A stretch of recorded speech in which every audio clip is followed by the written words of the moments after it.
I wanted to share that with you. The next thing I want to share with you is I want to introduce our speaker tonight. I'm grateful, man. Okay. And I've been privileged to be in this woman's life for the last 25 years. And today is her 29th birthday.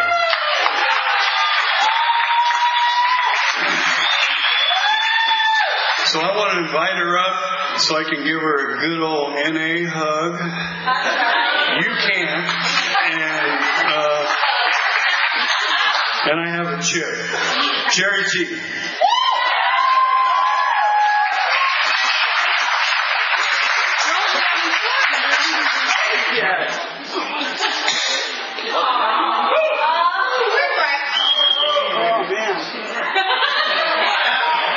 You already got me crying. I haven't even started yet. Damn, I thought I had sucked it up pretty good, you know.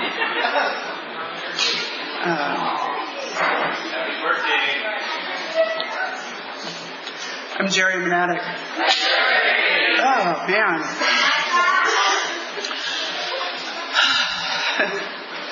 So, I got to pull my shit together here. Hang on. Okay, so I want to welcome those of you that are new to Narcotics Anonymous. I saw a lot of people standing up for days and 30 days and 60 days, and not that all of you other people that were standing up, which I think amazingly, almost every single year somebody stood up. I think there was only like 2 or 3 years there that were called out that people didn't stand up. And that's pretty awesome because in all the time I've been clean, there's usually this huge gap between 5 years and like 15 years or, you know, like where there's like this big void. So something is going on around here that's good, right? And if you're new, I hope that you saw a message of hope as people stood up, you know, and celebrating their recovery. Sometimes I think what I have today is not of my own will, because I think, not intentionally, but I think there's been many times in my life, in my recovery especially, where I have sabotaged a lot of my good fortune. So knowing that I'm standing here still clean is kind of a miracle. Couldn't have done it without the 12 steps and an awesome sponsor and people around me that love me. So I guess I just hope that if you're new, nobody, at least that I know, stays clean for any long period of time in isolation. So if you think that you can just shut yourself off from the rest of the universe and just not use, you might be able to do that for a little bit of time, but if you're anything like me, you will be stark raving crazy in a very short period of time. And I have done that throughout my recovery. There have been bouts off and on where I have retreated and isolated and had to pull my head out my ass and come back. You know, thank God I didn't use in that time. When I first got to Narcotics Anonymous, I'm going to probably sound like a historical book here, so pardon me, but just a little bit. When I got clean, there wasn't an NA meeting every day. So if you wanted to do 90 meetings in 90 days, which is what I did, first of all, let me say, when I was told that I needed to do that, I thought, you guys must not have a life, right? Because like I got one and I couldn't do that. And I want you to know that once I stopped using and shucking and jiving and trying to find the bag and doing all that stuff, there was a lot of time. Go figure. So my one meeting a day sometimes turned into 2 or 3 a day, because sometimes one day at a time was too long. Sometimes it was all I got to do is just get in the shower and don't use. Call somebody, don't use. Get to the next meeting, don't use. And so, we had to travel. We had to travel to meetings. I know, this is like, I walked 100 miles in the snow to my school, but that's really kind of what it was like. The awesome part about that is that we had a lot of those meetings before the meetings and the meetings after the meetings. My first Narcotics Anonymous meeting was on Thursday night in Tulare. It was called the Get Along Game. I think it's still going on. And it was held at a big house out in the middle of the country. And there was a couple that had basically on their own started an inpatient recovery home for people that needed to get clean. They had really no outside funding. It was kind of a miracle that they were able to help so many people. But they had these meetings at their it was called the ranch. Go figure. And sometimes the meeting would grow so big we'd have to have the meeting outside because didn't fit. It was all the spaghetti. We couldn't fit inside. But the funny thing that happened for me, just to back up a little bit, is the way I got exposed to Narcotics Anonymous. I was actually attending Nar-Anon meetings. And for those of you that don't know, it's the sister program to Narcotics Anonymous for those people that have codependency issues but aren't addicts. Now, mind you, my brother was using heroin. My mom and dad were both still active alcoholics. And I had decided that if I went to Nar-Anon, I could figure out how to fix all these people that were making me crazy. And then my life would be okay. But I was doing lines before I went, and I was on the way to bar afterwards. And all of those people that were my problems, they got clean. So, what do you think happened? My life was still shit. And so I went to, at the time I was a full-time hairdresser, and I went to a hair show that day with a girlfriend of mine who ultimately came into Narcotics Anonymous with me. She was my drug dealer. It helped a little bit that I stayed clean because I brought her with me. So I went to this hair show and I got home, and it was my brother's belly button birthday. I don't know what year it was or anything. I just know that it was 29 years and a few days ago.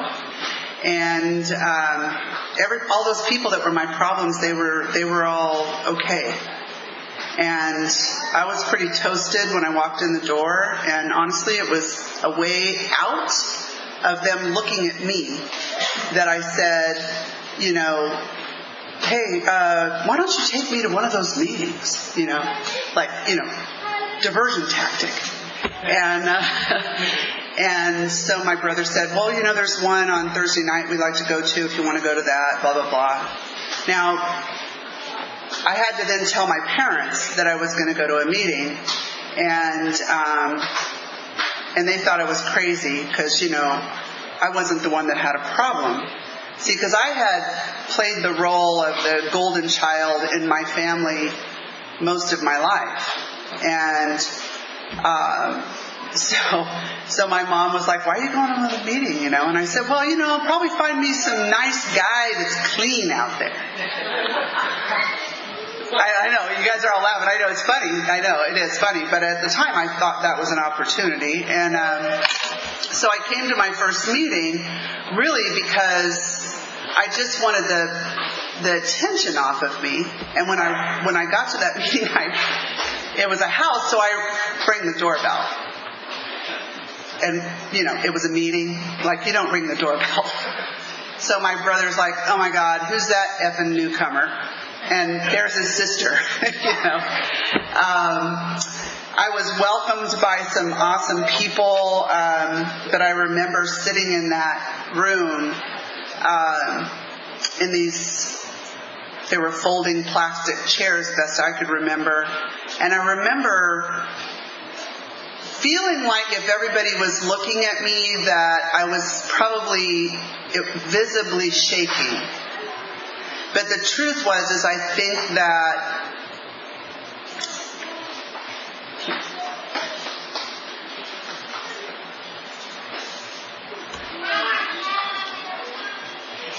I wanted what people had, and I was afraid I wasn't going to get it.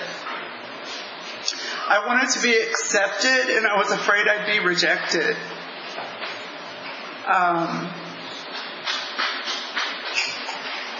So I left that meeting that night, which was October 6th, and I drank. Because I just didn't want... I guess I was trying to prove that I didn't belong or something. But by the next day, I realized that every single thing that I heard in that meeting applied to me. Now, my brother, like I said, got clean a year before I did. Actually, a little more than a year before I did. And I remember the first birthday, when he celebrated his first birthday, I wasn't clean. And so I went to this meeting to support him. And so I had to prove to my family that I wasn't going to be a loser, so I worked really hard to not be another 90-day Dave, because that was my brother's moniker for a long time, He'd go in and come out and go in and go out, and so did Rick. He's shared that. I'm not giving up his story at all, but so the golden child that I am, I have to prove that I can do this better than my brother. Not that there's any competitive nature in me at all, but anyway, so when I started going to a meeting every day, we had really small meetings. This would have been considered almost like a convention-sized meeting. Our meetings were 5 or 6 people. We'd get really sick and tired of hearing each other's stories. Somebody new would walk in and, poor bastard would be like, "You want a chair?" "Oh, I'm not even clean." "Oh, it's all right. You can just share what you got, man. It's fine." Because we were just so sick of hearing ourselves, And there wasn't very many women in Narcotics Anonymous at that time. I think in most of the meetings that I attended, there was 2 or 3 people. Noreen came later, and I'm really grateful to see her with a little bit of clean time when she arrived. My sponsor at the time, I think she had 7 years. Unfortunately, she didn't stay clean. And there were a few other women sprinkling around, but most of the meetings were primarily men. And so finding a sponsor was not that easy. And I kind of vowed to myself that, part of my motivation to stay clean after a while was because I felt like if I could put together some clean time, that it, would be a benefit to those coming in after me to have some women to be able to reach out to, because most of the women were in another fellowship. And I know that's probably not popular to say, but at the time that was what was going on. And so I'm grateful for all of those people. I have friends on every side of the camp, and I love them all. And I love Narcotics Anonymous, but I also love all of my friends. And those people saved my ass. And I don't want to turn my back on my friends, I have a sponsor now who has a sponsor. I went through a few sponsors. I had a sponsor actually that I was dating this guy, and we broke up. We were at a world convention in Oregon. I'll never forget that.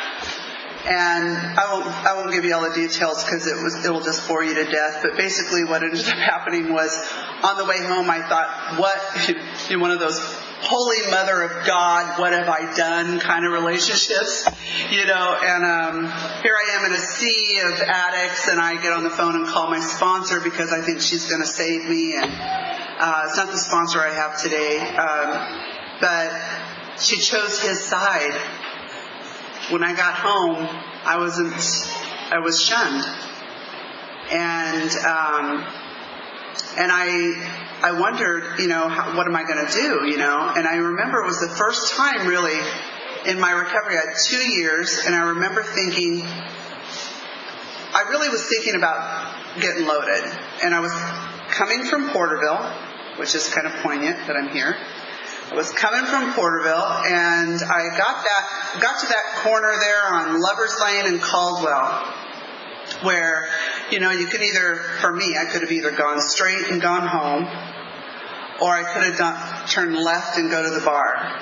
And I sat there because it was late at night. Thank God nobody was behind me, but I sat there through 2 lights.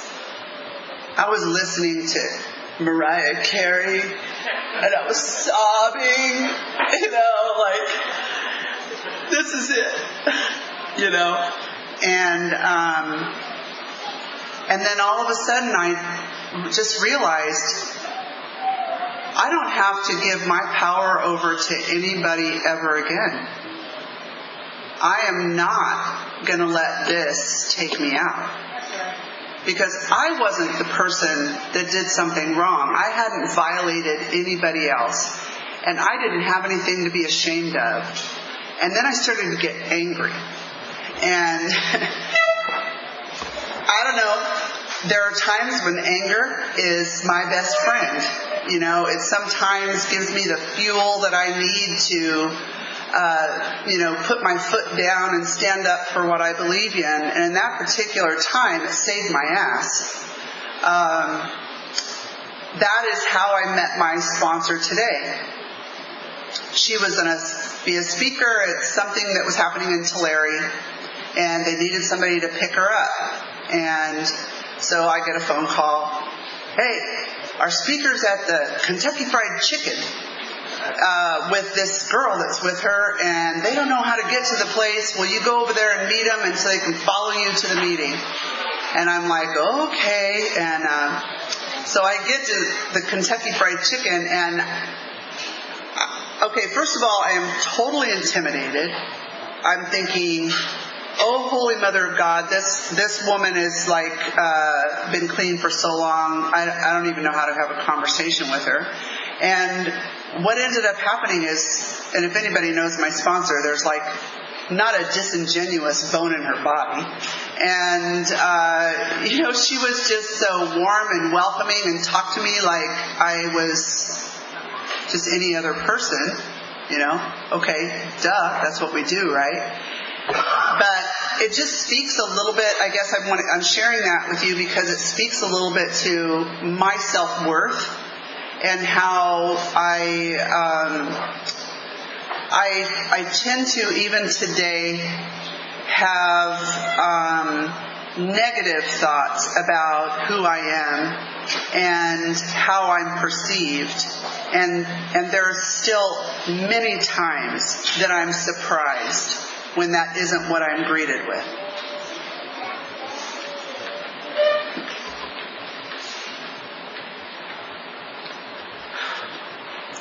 I'm really touched by this Blues Fest committee. I want you to know that the reason that I signed up for this committee is because I went to that meeting for my husband. He had had surgery and he couldn't go.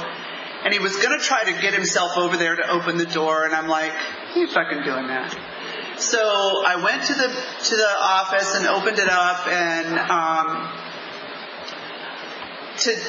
what ended up happening really is that I just felt like I was wrapped in love by these people, and they wanted me to be a part of.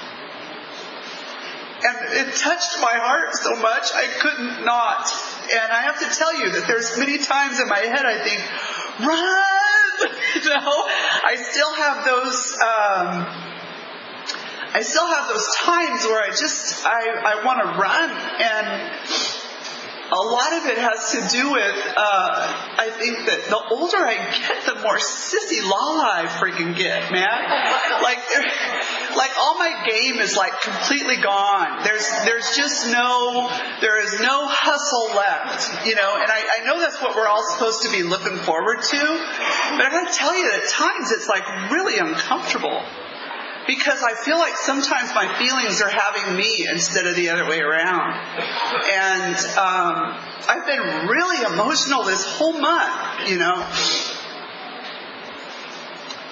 I don't even know why. I haven't really deciphered that, so I'm not going to get into it. But I think a lot of it just has to do with some awarenesses that I've had about the people around me and how much they love me and how much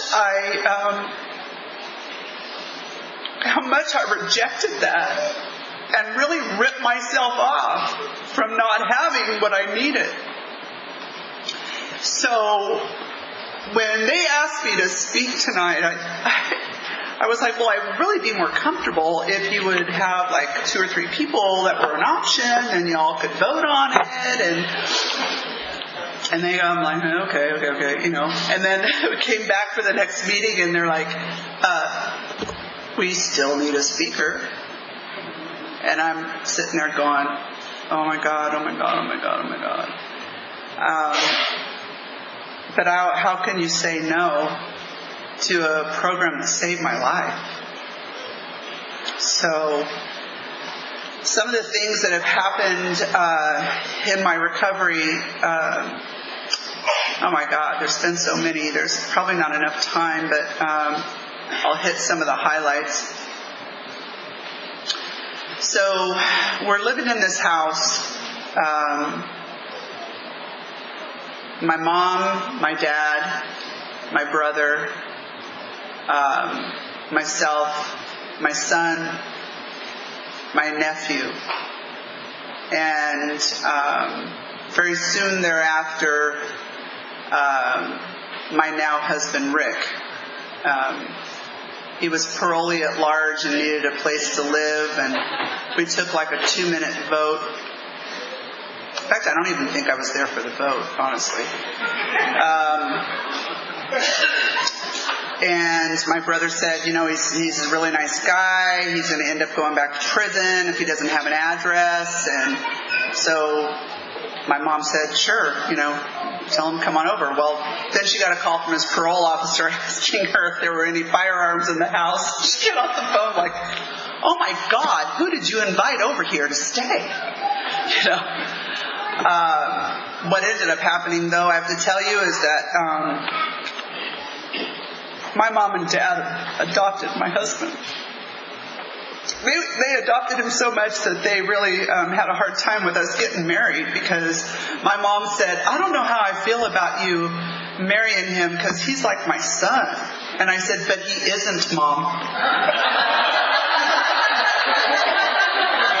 Let's just be clear, there was no blood relation here, okay? Okay, he really isn't. So, whoo-hoo.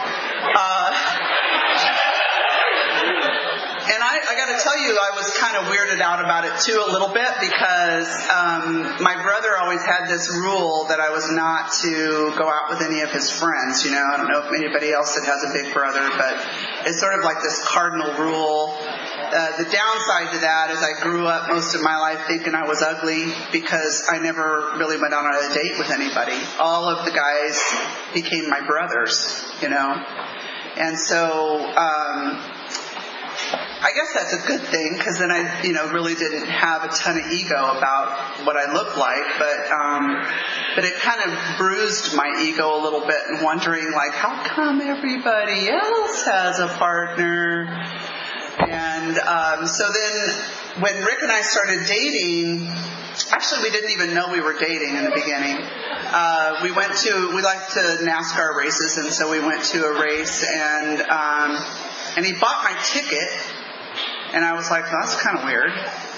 And then sitting next to him at the races, I realized that my back was killing me, because I was sitting so stiff, afraid I was going to touch him or something, And I was like, how come I'm feeling like this? Like I couldn't even figure it out.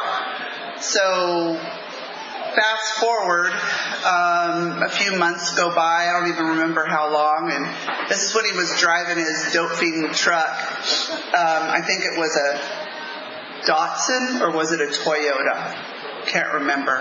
It was orange in the inside and tan on the outside. And so we were at a Narcotics Anonymous meeting, and I was sitting in the truck with him, and I had been given some direction to talk to him about how I was feeling. Now, we hadn't even kissed yet. I know, bizarre for an addict. But we hadn't even kissed yet, and I said, I'm noticing that our hugs are a little bit longer, and it feels like something else is happening in our relationship, and I just want to know if you're feeling the same thing. And he said, yeah, I am. And I said, I don't want to start a relationship, because he had just ended his marriage, second marriage. And I said, I don't want to be the chick, because this is my pattern, okay? I'm telling myself right here. I don't want to be the chick that cleans up all your wounds, sends you out there to marry somebody else. Because that has always been my pattern. 2 or 3 months helping some poor guy, clean up all the tears and all. Down to like coming and cleaning his house for him and stuff, like doing his laundry, like playing house and shit. And then they're all well and everything, and then they go, bye. And next thing you know, they're marrying her, So I said, I don't want to do that. And, you and I have been friends for a long time, and I don't want to ruin that either. And he said, relationships are too hard to start and too painful to end. I don't have any guarantee, but I would like to see where this would go. I get out of the car. I walk back to my car. I get in my car. Okay, there's no cell phone now. I want you to know. No cell phones during this time. I get in my car and I'm like, oh my God, what happened? What happened? What happened? I mean, I don't even think I said anything to him. I think I might have even just got out of the truck and like walked back to my car like I was in some sort of out-of-body experience. And then when I got home, I started calling people, and I'm like, I can't believe this really happened. And that's kind of how we got married too. Like, he wanted to move in, and I said, I'm not moving anybody in unless I'm engaged. It's got to have a ring on it. And I don't know, something of that nature. And he said, I'd marry you.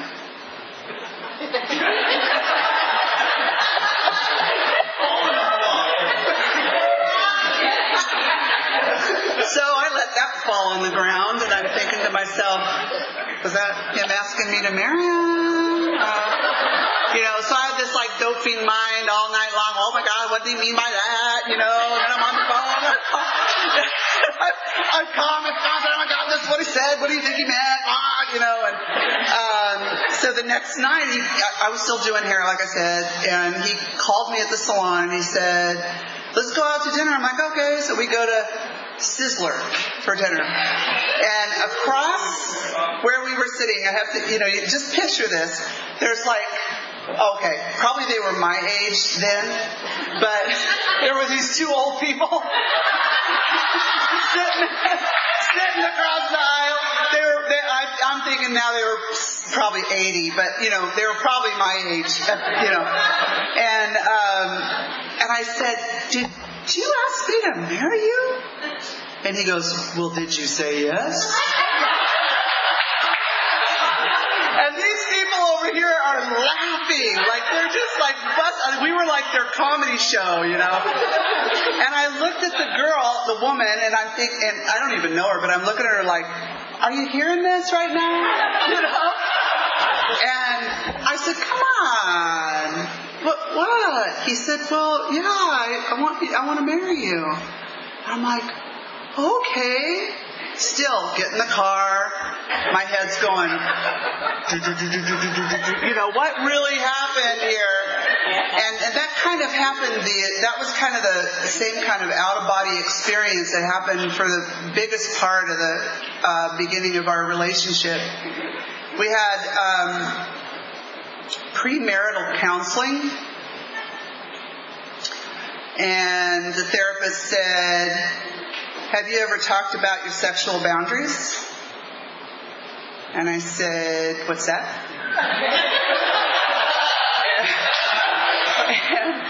And she said, well, that's when you talk about things like if you go out and somebody asks you to dance, and would your, husband be okay with that?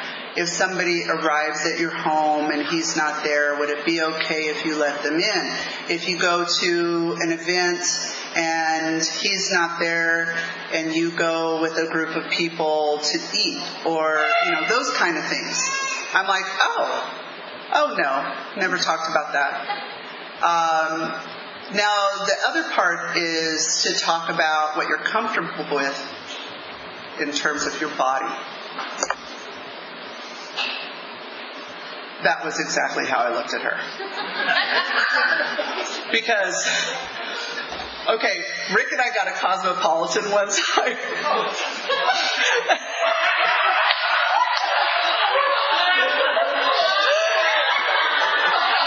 Right? And it was asking you these questions. Oh my gosh. It asked you these questions about, are you adventurous or not, right? How kinky are you, kind of thing? And one of the questions was, how do you refer to it? And mine was, down there.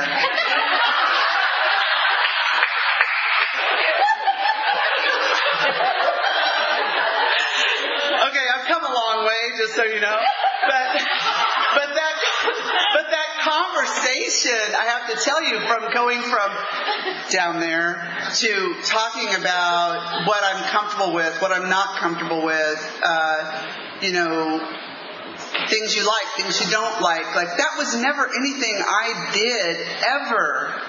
There was always that, just, let's just go for it, and, if it sucks, you just move on, There was no real conversation, so hence I did a lot of moving on, just so you know.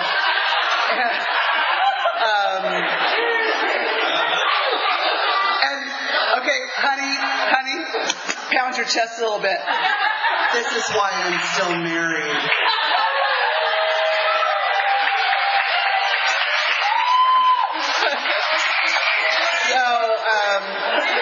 Okay, so on a more serious note,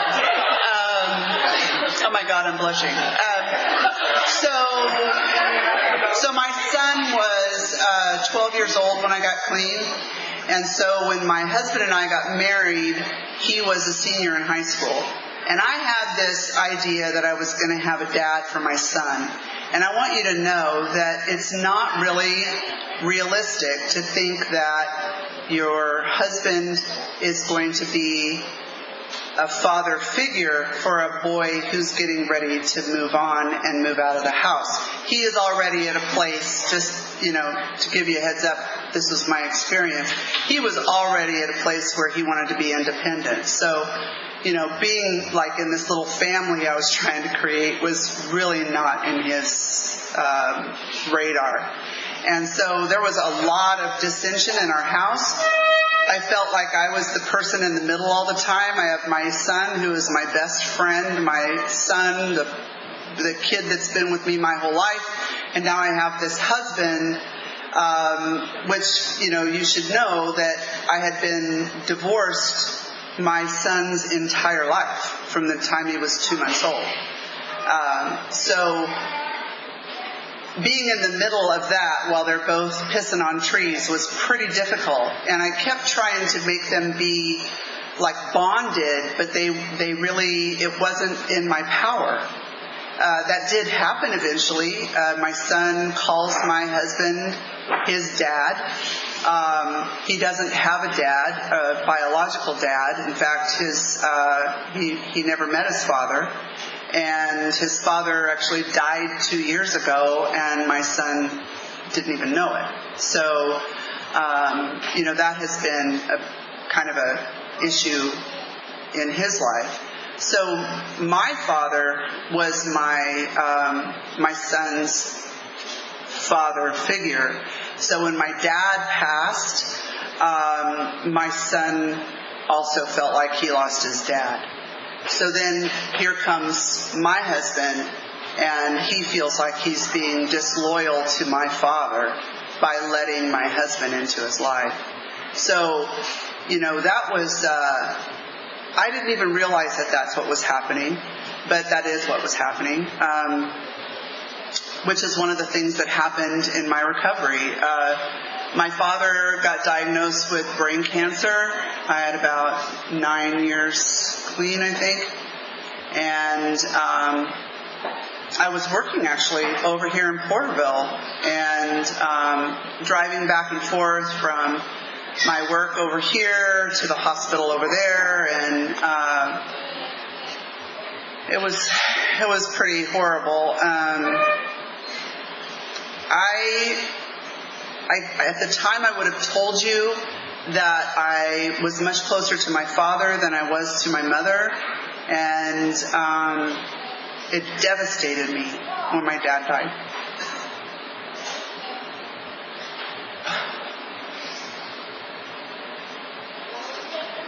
But in 2014, my mom passed away.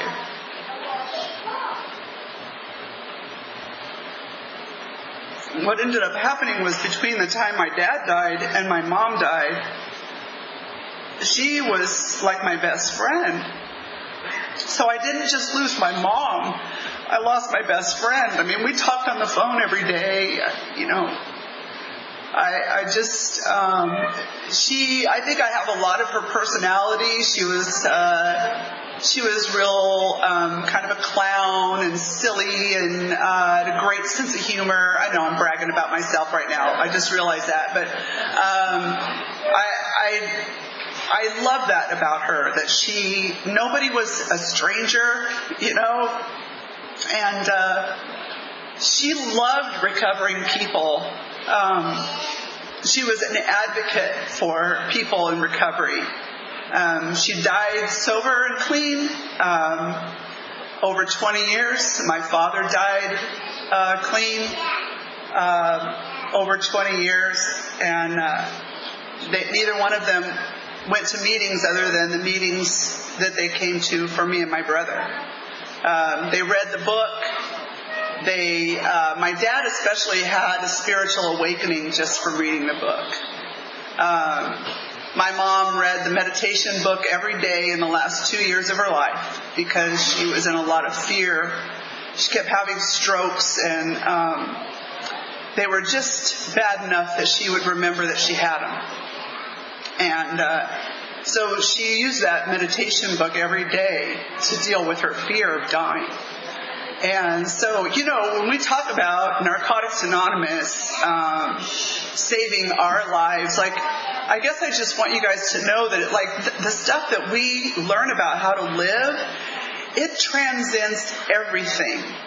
It helps everybody. Yes, it helps us. Yes, it helps the people around us. But my experience was that my parents, yes, alcoholic, but also really benefited so much from all the literature that we had on the shelf. And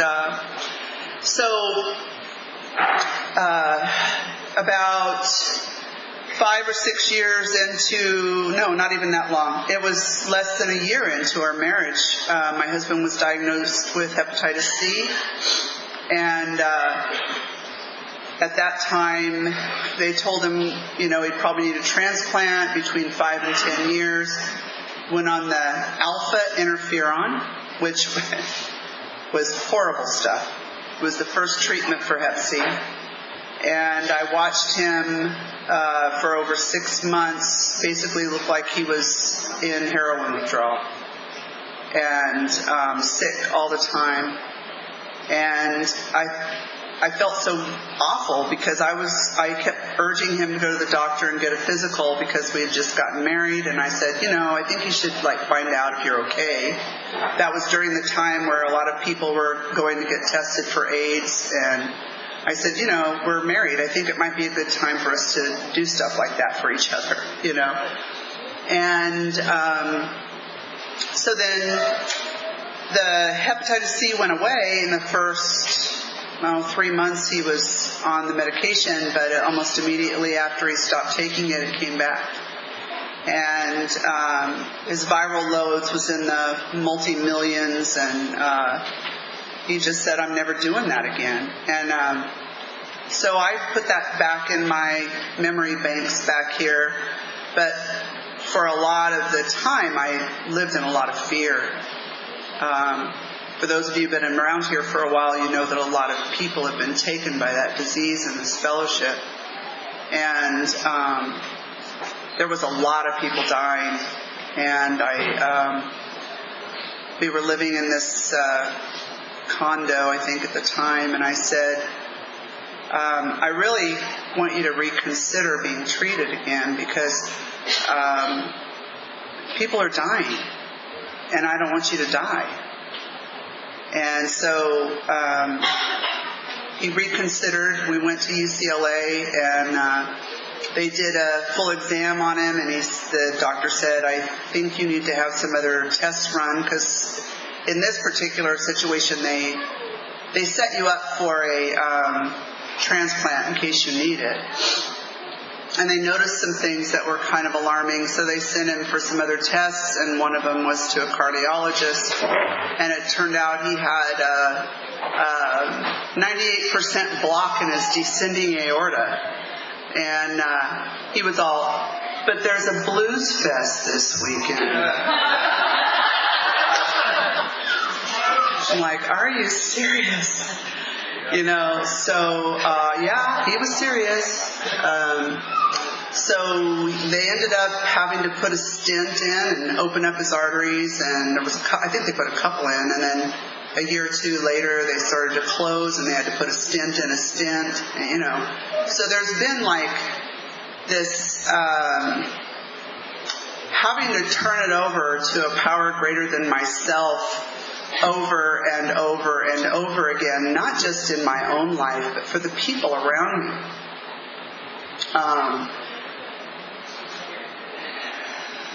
About 5 years ago, I've been having horrible migraines, probably about 15 a month. It was horrible. And, of course, we don't take nothing for that, right? And I didn't even realize how much I wasn't functioning.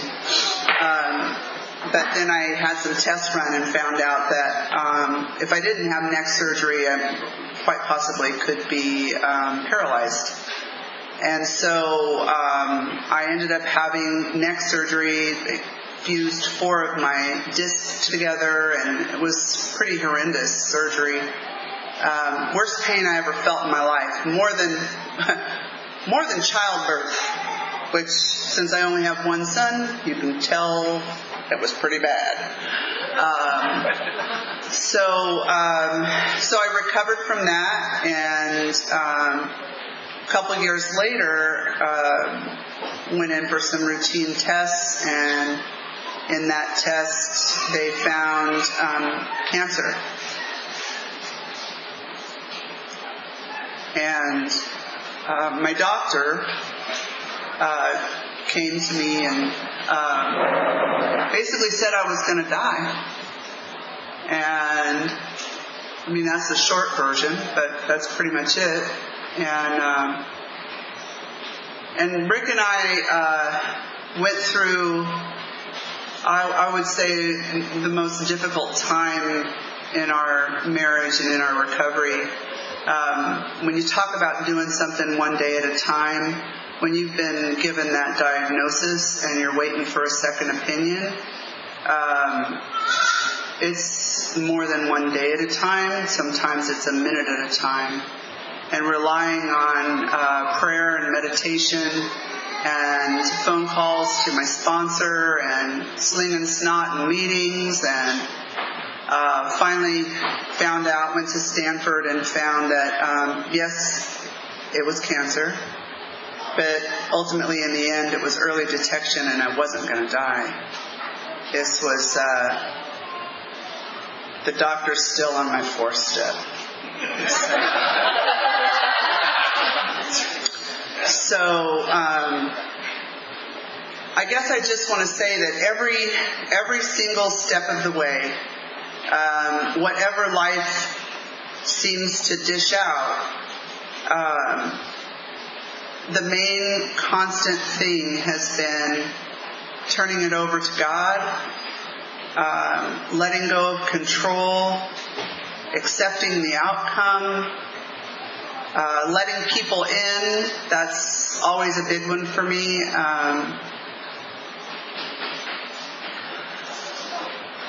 And getting back into the steps. These last 2 years, I went back through the steps again with my sponsor. I got to step 6, and then I said, I don't think I'm done with step 4. I had to go back and do some more writing. There's never a time, I don't think, in anybody's recovery where the steps are no longer important. I think as soon as we stop thinking that we got to work a program,